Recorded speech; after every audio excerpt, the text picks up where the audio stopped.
हर 75 साल में एक बार आसमान में कुछ दिखता है, एक लंबी चमकती हुई पूंछ, और जब जब यह दिखी है, इंसानों के साथ कुछ ना कुछ बुरा हुआ है। साल 1066 में यह दिखी और इंग्लैंड में खून की सबसे बड़ी नदी बही, बैटल ऑफ हेस्टिंग्स। हजारों लोग मरे। 1456 में यह दिखी तो यूरोप में प्लेग फैल गया। ऑटोमन एम्पायर ने बेलग्रेड पर हमला कर दिया। 1835 में दिखी तो अमेरिका में कॉलेरा फैला, और 1910 में जब यह दिखी तो पूरी दुनिया में ऐसा डर फैला कि लोगों ने सोचा कि अब सब खत्म होने वाला है। पर सबसे अजीब बात यह है कि हजारों सालों तक किसी को पता ही नहीं था कि यह सब एक ही चीज है, एक ही गोला है जो बार बार आ रहा है। लोग इसे भगवान का गुस्सा समझते थे, मौत की निशानी समझते थे। आसमान में जब भी यह चमकती पूंछ दिखती, मंदिरों में, मस्जिदों में, चर्चेज में भीड़ लग जाती। लोग रोते, दुआ मांगते, सोचते कि अब दुनिया खत्म होने वाली है। मगर एक इंसान ने वो काम किया जो हजारों सालों में किसी ने नहीं किया था। एडमंड हेली, वो बंदा जिसने मॉन्स्टर का पैटर्न पकड़ा। साल 1682 इंग्लैंड।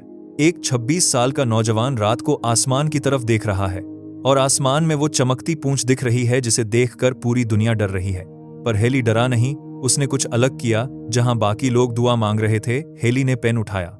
उसने इस चमकती चीज की पोजीशन नोट की, उसका रास्ता लिखा, उसकी स्पीड कैलकुलेट की, और फिर उसने अपने दोस्त आइजैक न्यूटन की ग्रेविटी वाली थियरी का इस्तेमाल करके कुछ ऐसा किया जो पहले कभी किसी ने नहीं किया था। उसने पुराने रिकॉर्ड्स खंगाले, सालों पुराने। 1607 का रिकॉर्ड देखा, 1531 और 1456 का, और जब उसने इन सब के रास्ते कंपेयर किए तो उसके हाथ कांप गए, क्योंकि ये सब एक ही चीज थी, एक ही गोला था जो हर 75 to 76 ईयर्स में सोलर सिस्टम में वापस आ रहा था, बार बार हजारों सालों से। 1705 में हेली ने एक पेपर पब्लिश किया। उसमें उसने बोल्ड प्रेडिक्शन की कि यह चीज दोबारा 1758 में आएगी। पर हेली 1742 में मर गया।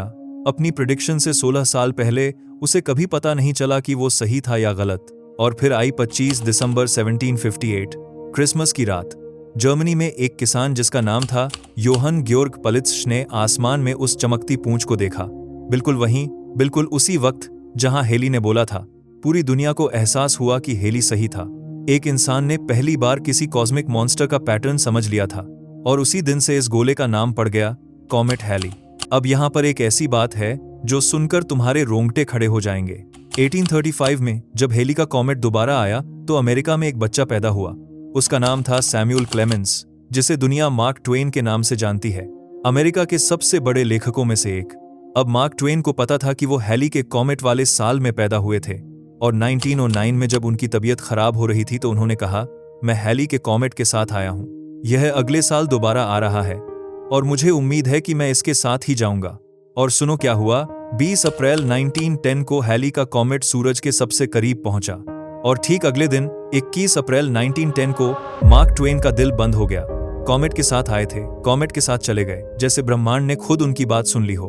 अब 1910 में हैली का कॉमेट आया तो एक और चीज हुई जो बहुत कम लोगों को पता है। वैज्ञानिकों ने कॉमेट की पूंछ को स्पेक्ट्रोस्कोपी से स्टडी किया और पता चला कि उसमें साइनोजन गैस है। अब साइनोजन साइनाइड से जुड़ी एक गैस है, और साइनाइड का नाम सुनते ही लोगों की सांसें रुक गईं। फ्रांस के एक फेमस साइंटिस्ट कमील फ्लामारियन ने बोला कि अगर पृथ्वी इस पूंछ के अंदर से गुजरी तो यह गैस पूरे वायुमंडल में फैल सकती है और शायद पूरी दुनिया की जान ले सकती है। बस केवल इतना सुनना था और पूरी दुनिया पागल हो गई। न्यूज़पेपर्स ने हेडलाइन छापी, कॉमेट पूरी दुनिया की जान लेगा। लोग गैस मास्क खरीदने लगे। अमेरिका के अटलांटा में 300 लोगों का एक ग्रुप एक गुफा के अंदर जाकर बैठ गया। उन्होंने बोला, दुनिया खत्म होने वाली है, हम यहां दुआ मांगेंगे। जर्मनी में कुछ किसानों ने फसल बोना बंद कर दिया। उनका सोचना था कि हम मर ही जाएंगे तो फसल किसके लिए बोएं। और सबसे मजेदार, ठगों ने इस डर का फायदा उठाया। शुगर की गोलियां बनाकर बेचने लगे। नाम रखा एंटी कॉमेट पिल्स। बोला कि यह खा लो तो कॉमेट की गैस से बच जाओगे। लॉस एंजलिस में एक बंदे ने कॉमेट इंश्योरेंस बेचना शुरू कर दिया। बोला कि अगर कॉमेट से मर गए तो तुम्हारे परिवार को $500 मिलेंगे। अब सोचो, अगर पूरी दुनिया ही खत्म हो गई तो पैसे कौन देगा और कौन लेगा। पर डर में इंसान का दिमाग काम नहीं करता। कुछ लोगों ने तो अपने घरों की चाबी के छेद तक बंद कर दिए ताकि गैस अंदर ना आ सके। एंटी कॉमेट छाते बिकने लगे। कुछ लोगों ने तो डर के मारे अपनी जान तक दे दी। और फिर कॉमेट आया, पृथ्वी उसकी पूंछ से गुजरी, और कुछ नहीं हुआ, बिल्कुल कुछ नहीं, क्योंकि पूंछ में गैस इतनी पतली थी कि उसका कोई असर ही नहीं पड़ा। मगर तब तक लोगों के दिमाग में एक बात बैठ चुकी थी, हैली मतलब मौत। पर क्या सच में इस कॉमेट और तबाहियों का कोई कनेक्शन है? वेल, साइंस कहती है बिल्कुल नहीं। यह बस टाइमिंग का इत्तेफाक था।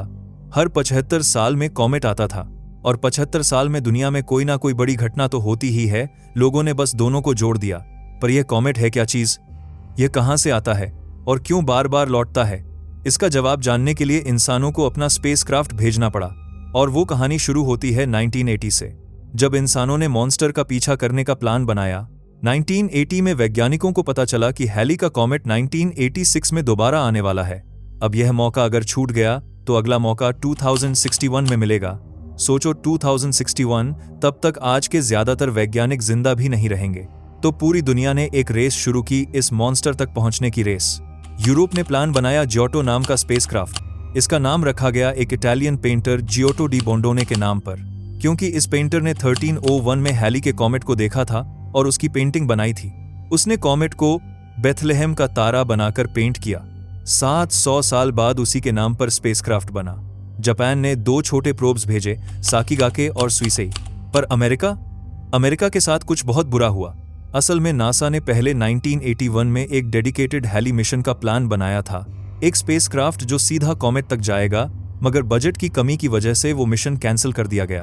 फिर नासा ने एक बैकअप प्लान बनाया, स्पेस शटल चैलेंजर से हैली को ऑब्जर्व करेंगे। चैलेंजर के अंदर एक खास सैटेलाइट रखी गई थी, स्पार्टन हैली, जो शटल से निकलकर कॉमेट के अल्ट्रा वायलेट स्पेक्ट्रम को रिकॉर्ड करती। एक और मिशन था STS-61E, जो कोलंबिया शटल से जाने वाला था। इसमें एस्ट्रो 1 नाम का प्लेटफॉर्म था जो कॉमेट की डिटेल्ड स्टडी करता। मगर 28 जनवरी 1986 को सब बदल गया। चैलेंजर लॉन्च के 73 सेकंड बाद आसमान में टूट गया। 7 एस्ट्रोनॉट्स की जान चली गई। पूरी दुनिया ने लाइव टीवी पर यह देखा। और उस हादसे के बाद कोलंबिया वाला मिशन भी कैंसिल कर दिया गया। अमेरिका का हैली को स्टडी करने का सपना उसी दिन बिखर गया जिस दिन चैलेंजर बिखरा। सोचो, कॉमेट हैली, जिसे हजारों साल से तबाही की निशानी माना गया, उसको स्टडी करने के रास्ते में भी तबाही आ गई। और फिर था सोवियत यूनियन, जिसने यहां पर एक ऐसा प्लान बनाया जो सुनकर तुम सोचोगे कि ये लोग पागल हैं। सोवियत ने सोचा कि हम सीधे हैली के पास नहीं जाएंगे, पहले हम सोलर सिस्टम के सबसे खतरनाक ग्रह वीनस पर जाएंगे। वहां अपना लैंडर उतारेंगे, बलून उड़ाएंगे, रिसर्च करेंगे और फिर उसी वीनस की ग्रेविटी का इस्तेमाल करके कॉमेट हैली की तरफ उड़ जाएंगे। पहले नर्क में जाओ, वहां काम करो और फिर नर्क की ताकत से मॉन्स्टर की तरफ उड़ जाओ।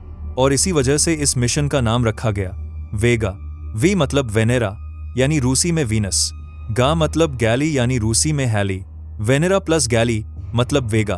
पर सोवियत ने सीधे हैली की तरफ क्यों नहीं गए? बात यह थी कि उस वक्त जितनी लॉन्च एनर्जी उनके पास थी, उसमें सीधा हैली तक पहुंचना मुमकिन नहीं था। तो सोवियत इंजीनियर्स ने जुगाड़ निकाला। प्लान यह था कि स्पेसक्राफ्ट पहले वीनस जाएगा, वहां काम करेगा और फिर वीनस की ग्रेविटी एक स्लिंग शॉट की तरह इसे इतनी स्पीड देगी कि यह सीधा हैली की तरफ उड़ जाएगा।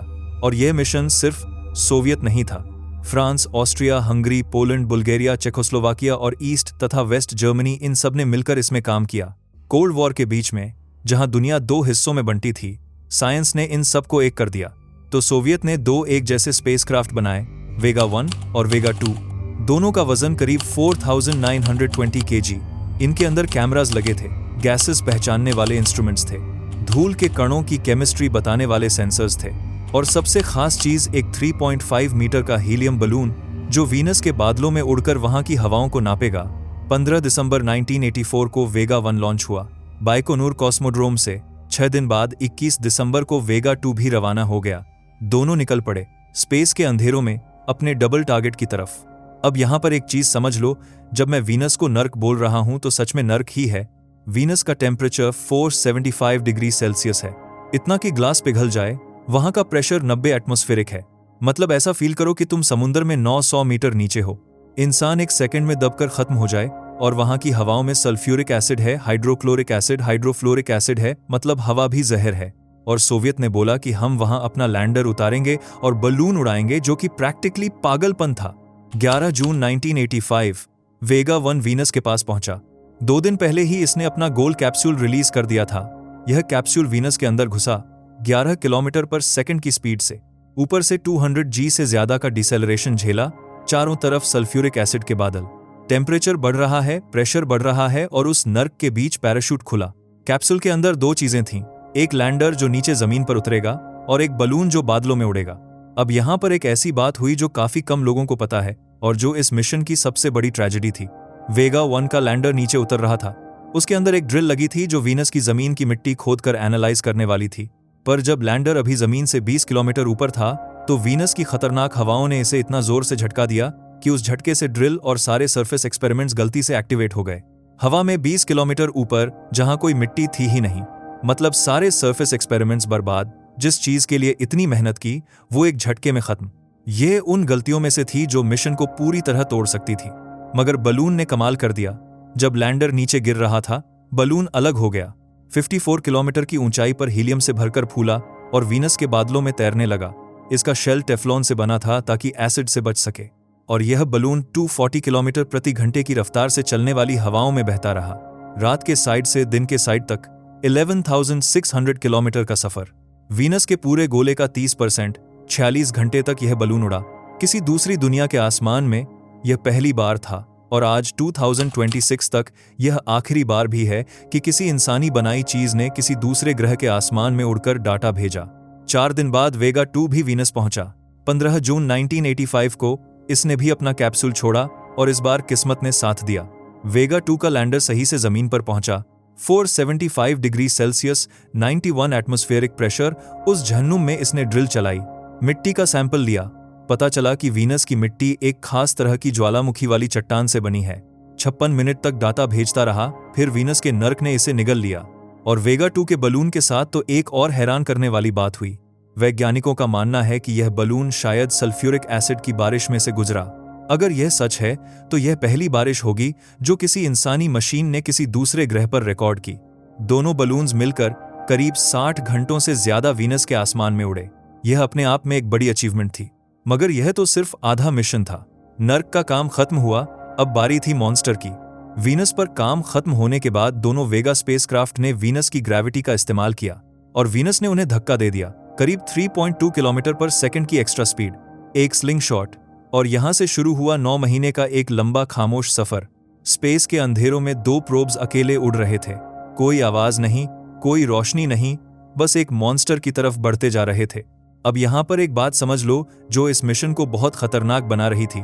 कॉमेट हैली सूरज के चारों तरफ घूम रहा था एक तरफ से, और वेगा आ रहे थे उल्टी तरफ से। मतलब जब दोनों मिलेंगे तो बीच की स्पीड होगी करीब 78 किलोमीटर पर सेकंड। इतनी स्पीड पर अगर रेत का एक छोटा सा कण भी स्पेसक्राफ्ट से टकरा जाए तो गोली जितना नुकसान करेगा, और कॉमेट हैली के चारों तरफ धूल ही धूल थी। तो यह बात क्लियर थी कि स्पेसक्राफ्ट अंदर जाएंगे, जितना डाटा ले सकते हैं लेंगे, और शायद सही सलामत बाहर कभी नहीं आएंगे। यह एक तरह से वन वे टिकट था। 4 मार्च 1986 वेगा 1 ने हैली की पहली तस्वीरें लेनी शुरू की, और जो दिखा उसने वैज्ञानिकों को कंफ्यूज कर दिया। इमेज में 2 चमकते हुए स्पॉट्स दिखे। वैज्ञानिकों ने सोचा कि शायद कॉमेट का न्यूक्लियस डबल है, 2 हिस्सों में बंटा हुआ है। यह एक बड़ी डिस्कवरी होती, मगर बाद में पता चला कि ये 2 चमकते स्पॉट्स कॉमेट के न्यूक्लियस से निकलने वाले 2 बड़े जेट्स थे, धूल और गैस के जेट्स जो सूरज की गर्मी से फूट रहे थे। और फिर 6 मार्च 1986 को वो दिन आया जिसका सोवियत वैज्ञानिकों को 2 साल से इंतजार था। वेगा 1 कॉमेट हैली के सबसे करीब पहुंचा। दूरी 8,890 किलोमीटर। कैमरा ऑन हुआ और जो दिखा वो किसी ने पहले कभी नहीं देखा था। कॉमेट हैली का असली चेहरा एक अंधेरी टेढ़ी मेढ़ी आलू जैसी शक्ल की चीज, करीब 15 किलोमीटर लंबी, 8 किलोमीटर चौड़ी, और इतनी काली कि सिर्फ 3 to 4% रोशनी रिफ्लेक्ट कर रही थी, कोयले से भी ज्यादा काली। और सबसे हैरान करने वाली बात इसका टेम्परेचर। वैज्ञानिकों ने सोचा था कि यह बर्फ का गोला है तो ठंडा होगा, पर वेगा के इंफ्रारेड सेंसर्स ने बताया कि इसकी सतह का टेम्परेचर 27 से 127 डिग्री सेल्सियस है, बहुत ज्यादा गर्म एक बर्फ के गोले के लिए। इसका मतलब था कि ऊपर से यह एक अंधेरी धूल की चादर से ढका है जो अंदर की बर्फ को बचाकर रखती है। यह डर्टी स्नोबॉल नहीं, यह एक डार्क शेल वाला आइस कोर था। और फिर आया वो रिजल्ट जिसने सब कुछ बदल दिया। जब वेगा के इंस्ट्रूमेंट्स ने कॉमेट की धूल के कणों का केमिकल एनालिसिस किया तो वैज्ञानिक हैरान रह गए। उस धूल में कार्बन था, हाइड्रोजन था, ऑक्सीजन था, नाइट्रोजन था। ये चारों मिलकर बनाते हैं ऑर्गेनिक मैटर, वो बेसिक चीजें जिनसे एक दिन बैक्टीरिया बने, फिर मछलियां बनी, फिर पौधे बने, फिर इंसान बने। वो सब कुछ इस कॉमेट की धूल में छुपा हुआ था। साइंटिस्ट्स ने इन कणों को नाम दिया chon particles. C for carbon, H for hydrogen, O for oxygen, N for nitrogen. और ये शॉन पार्टिकल्स कॉमेट की धूल का करीब 22% हिस्सा थे। सोचो जरा, जिस चीज से हजारों सालों तक इंसान डरता रहा, जिसे मौत की निशानी समझा, उसी के अंदर जिंदगी के बीज छुपे थे। शायद इसी तरह के कॉमेट्स अरबों साल पहले पृथ्वी से टकराए और अपने साथ वो केमिकल्स लेकर आए जिनसे एक दिन जिंदगी शुरू हुई। जिस मॉन्स्टर को लोग मौत समझते थे वो असल में जिंदगी का डिलीवरी बॉय था। 3 दिन बाद 9 मार्च 1986 को वेगा 2 ने भी कॉमेट के पास से फ्लाई बाय किया। यह और भी करीब से गुजरा, करीब 8030 किलोमीटर। इसने कॉमेट की सबसे साफ इमेजेस लीं, 700 से ज्यादा तस्वीरें। मगर एक अजीब बात हुई, जहां वेगा 1 ने 3 दिन पहले बड़े बड़े एक्टिव जेट्स देखे थे, वेगा 2 को एक शांत सा कॉमेट मिला। सिर्फ 3 दिन में इसकी एक्टिविटी काफी कम हो गई थी। इससे पता चला कि कॉमेट्स कितने अनप्रेडिक्टेबल हैं। दोनों वेगा प्रोब्स ने मिलकर कॉमेट हैली की करीब 1500 तस्वीरें भेजीं। 1986 की टेक्नोलॉजी से करोड़ों किलोमीटर दूर से 78 किलोमीटर पर सेकंड की स्पीड से गुजरते हुए इतनी इमेजेस लेना इंसानों की एक बहुत बड़ी साइंटिफिक अचीवमेंट थी। अब यहाँ पर इस कहानी का सबसे दर्द भरा हिस्सा आता है। यूरोप का जियोटो स्पेसक्राफ्ट भी हैली की तरफ भेजा गया था। जियोटो को कॉमेट के और भी करीब जाना था, करीब 596 किलोमीटर तक। पर इतना करीब जाने के लिए जियोटो को पहले यह पता होना जरूरी था कि कॉमेट का सेंटर कहाँ है, जेट्स किधर से निकल रहे हैं और खतरा किस डायरेक्शन में है। और यह सारी इंफॉर्मेशन वेगा ने दी। वेगा की इमेजेस और डेटा ने जियोटो को सही रास्ता दिखाया, बताया कि कहाँ जाना है, कहाँ से बचना है। अगर वेगा नहीं होता तो जियोटो शायद अपना टारगेट मिस कर देता। कोल्ड वॉर के बीच में यह एक दुर्लभ पल था, एक ऐसा पल जब सोवियत साइंटिस्ट ने अपना डेटा वेस्टर्न यूरोप के साथ शेयर किया। दुश्मन देश ने दुश्मन की मदद की साइंस के लिए। 13 मार्च को जियोटो ने अपना फ्लाई बाय किया 596 किलोमीटर से। इसकी इमेजेस ज्यादा साफ थीं, ज्यादा डिटेल्ड थीं, और यहीं से कहानी दुखी करती है। हिस्ट्री में जियोटो को याद किया गया, किताबों में जियोटो का नाम छपा, डॉक्यूमेंट्रीज में जियोटो दिखाया गया। पर पहला इनकाउंटर वेगा ने किया था। पहली इमेजेस वेगा ने ली, पहला डाटा वेगा ने दिया। वेगा ने ही जियोटो को बचाया, वेगा ने रास्ता दिखाया, मगर क्रेडिट किसी और को मिला। मार्च 1986 के बाद दोनों वेगा प्रोब्स ने अपना बचा हुआ डाटा पृथ्वी पर भेजा। कुछ हफ्ते सिग्नल्स आते रहे, फिर धीरे धीरे बैटरी कमजोर होने लगी, अंटेना की दिशा बिगड़ने लगी। 30 जनवरी 1987 को वेगा 1 का ईंधन खत्म हो गया, उसका एटीट्यूड कंट्रोल बंद हो गया। वो अब एक बेजान डब्बा था जो सूरज के चारों तरफ घूम रहा था। 24 मार्च 1987 को वेगा 2 का भी आखिरी सिग्नल आया, और फिर हमेशा के लिए खामोशी। 1991 में सोवियत यूनियन टूट गया। वो देश ही नहीं रहा जिसने ये मिशन भेजे थे। रिकॉर्ड्स बिखर गए, फाइल्स गायब हो गईं। जो वैज्ञानिक इस मिशन पर काम करते थे वो बूढ़े हुए और धीरे धीरे इस दुनिया से चले गए। पर उनका डाटा आज भी जिंदा है, नासा के आर्काइव्स में पड़ा है। वेगा 1 की इमेजेस और वेगा 2 की इमेजेस आज भी डाउनलोड की जा सकती हैं। और जब भी कोई वैज्ञानिक कहता है कि शायद जिंदगी के बिल्डिंग ब्लॉक्स कॉमेट से आए होंगे, उस थ्योरी की नींव में वेगा का डाटा है। हैली का कॉमेट अब सोलर सिस्टम के बाहरी हिस्से में है, नेपट्यून से भी आगे, अंधेरे में, ठंड में, बिना पूंछ के चुपचाप घूम रहा है। जब यह सूरज से दूर होता है तो इसकी कोई चमक नहीं होती, कोई पूंछ नहीं होती, बस एक अंधेरा, काला, आलू जैसा गोला जो खामोशी से अपनी ऑर्बिट में चल रहा है। पर एक और बात है जो बहुत कम लोगों को पता है, यह मॉन्स्टर मर रहा है। हर बार जब यह सूरज के पास आता है, सूरज की गर्मी इसकी बर्फ को गैस में बदल देती है। धूल और गैस के जेट्स निकलते हैं और हर ऑर्बिट में इसकी सतह से करीब 1 से 3 मीटर मटेरियल उड़ जाता है। वैज्ञानिकों ने कैलकुलेट किया है कि पिछले 2000 to 3000 ऑर्बिट्स में हैली ने अपना 80 से 90% वजन खो दिया है, और इसके करीब 1000 ऑर्बिट्स बाकी हैं। उसके बाद या तो यह 2 हिस्सों में टूट जाएगा, या धूल बनकर गायब हो जाएगा, या सोलर सिस्टम से बाहर फेंक दिया जाएगा। एक मॉन्स्टर जो हजारों सालों से इंसानों को डरा रहा था, वो खुद धीरे धीरे खत्म हो रहा है, चुपचाप, बिना किसी को बताए। अगली बार यह 28 जुलाई 2061 में आएगा, और इस बार यह 1986 से बहुत बेहतर दिखेगा, क्योंकि पृथ्वी और कॉमेट सूरज के एक ही तरफ होंगे। 1986 में यह बहुत फीका दिखा था, पर 2061 में यह नंगी आंखों से भी साफ दिखेगा। शायद तुम देख पाओ, मैं देख पाऊं, या शायद कोई भी ना देख पाए, पर वो पल होगा जब एक नई जनरेशन पहली बार उस चीज को देखेगी जिसने हजारों सालों से इंसानों के दिलों में डर और हैरानी दोनों पैदा की है। और जापान के हिरोहितो, जो 1986 में जापान के सम्राट थे, उन्होंने 1910 में भी हैली को देखा था जब वो 8 साल के थे, और 1986 में भी देखा जब वो 84 साल के थे। एक ही इंसान ने 2 बार कॉमेट हैली को देखा। यह कितने कम लोगों को नसीब होता है। पर वेगा 1, वो आज भी सूरज के चारों तरफ चक्कर लगा रहा है। हर 281 दिन में एक ऑर्बिट पूरा करता है, बिना सिग्नल के, बिना किसी कमांड के, अकेला। एक भुला हुआ सिपाही जिसने नर्क को फेस किया, मॉन्स्टर का पीछा किया, दुनिया को वो सीक्रेट बताया जो किसी को पता नहीं था कि शायद हम सब कॉमेट्स की वजह से हैं, और फिर खामोशी से स्पेस के अंधेरों में खो गया। कभी किसी ने थैंक्स नहीं बोला, कभी कोई अवार्ड नहीं मिला, बस एक खामोश ऑर्बिट है जो आज भी चल रही है और शायद हमेशा चलती रहेगी। यह थी कहानी 2 सोवियत स्पेसक्राफ्ट की जिन्होंने पहले वीनस के नर्क को फेस किया, वहां बलून उड़ाए, लैंडर उतारे, एक लैंडर को खो दिया, फिर उसी नर्क की ताकत से कॉमेट हैली की तरफ उड़े। उन्होंने दुनिया को वो डाटा दिया जो पहले कभी किसी के पास नहीं था।